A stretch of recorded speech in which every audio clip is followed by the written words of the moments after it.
West. Hey guys, welcome back to my channel here. It's Lavender here, and today I am doing another documentary review. I've decided I want to turn this into like a series, like an anti-capitalism, Marxist-Leninist reviews series. So let's get started into this video. So yeah, today I am reviewing the documentary called Bitter Chocolate.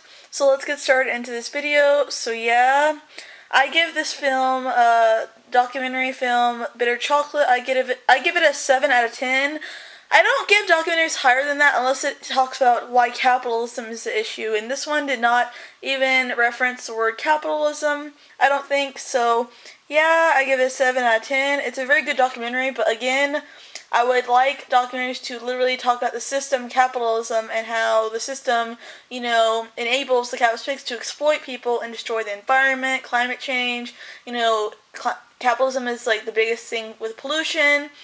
For example, capitalism in the United States, capitalism and war go hand in hand, and the United States military is the biggest polluter. So yeah, what I liked about this documentary, I liked how they exposed child exploitation / wage slaves and literal slaves, because this documentary literally had slaves. They were not getting paid at all until 6 years, I think, after the fact. So they were literally working for free. These children were working for free to harvest the cocoa.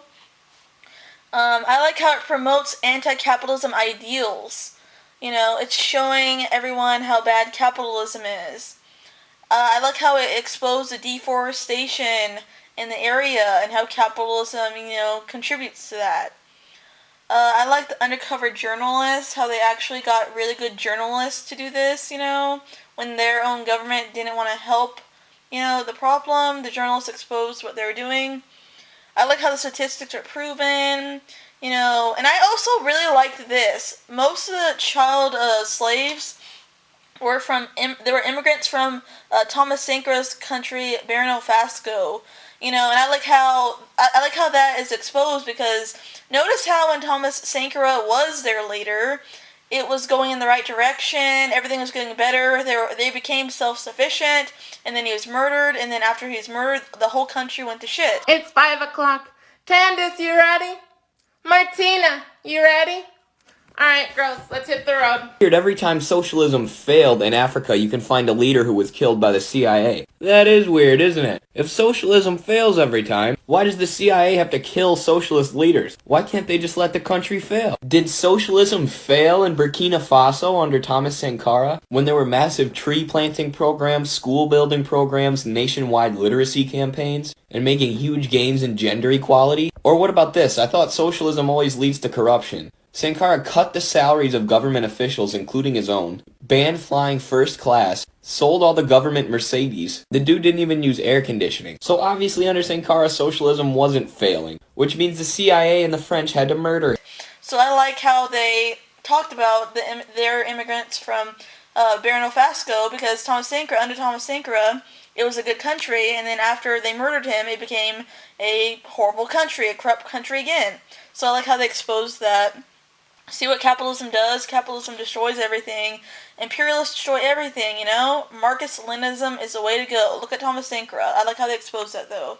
I like how they exposed the slavery, how they exposed the capitalist pigs and confronted them, I like how they exposed Western imperialism and colonialism. I like how they exposed, the harmful pesticides that they're exposed to, and other environmental harm, how this pesticide kills plants, causes cancer. I like how they expose the climate change and pollution, again, from the deforestation in the area. I like how they expose the fair trade, although I have some, I'm really iffy on that, for the BS that it is. Nestle and other companies are exposed in this documentary for literally having chocolate slaves, because Nestle is one of the biggest ones that have chocolate slaves. It's not just Nestle, there's different companies.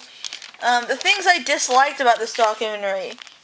I don't like how this documentary doesn't literally say the word capitalism and talk about why capitalism itself is a problem. That's a big problem for me. So that's why I did not rate it an 8 or a 9 or a 10, because unless it talks about the word capitalism along with what it does, then I'm not going to rate it that high.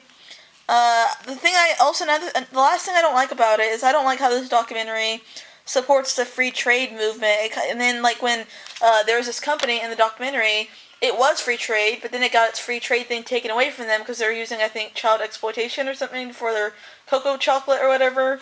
Like, free trade, the fair for life thing, there is such bullshit. There's no such thing as ethical consumption under capitalism. So if you guys like this video, don't forget to comment, like, and subscribe. Bye guys, next video.